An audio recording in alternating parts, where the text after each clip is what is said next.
பால தடுப்பு கட்டையில் வேகமாக மோதி நொறுங்கிய கார்.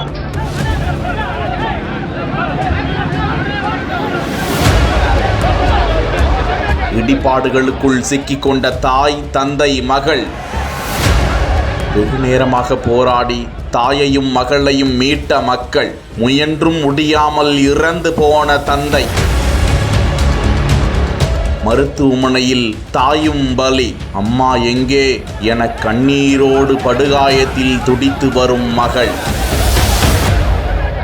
காஞ்சிபுரம் மாவட்டம் பூந்தமல்லி பகுதியை சேர்ந்தவர் 41 வயதான சசிதரன். இவரது மனைவி 40 வயதான ராஜஸ்ரீ. இவர்களுக்கு 13 வயதான மகள்.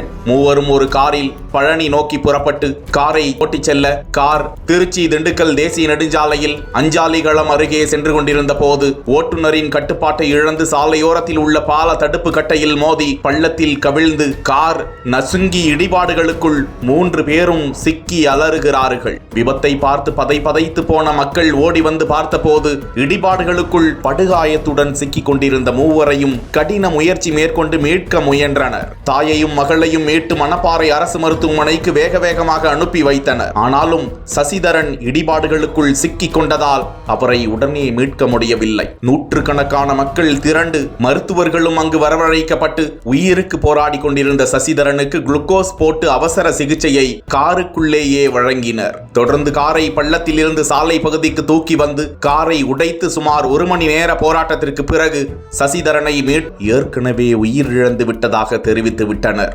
சிகிச்சையில் இருந்த ராஜஸ்ரீயும் உயிரை விட்டுவிட்டார். படுகாயத்துடன் மகள் உயிருக்கு போராடி கொண்டிருக்கிறார்.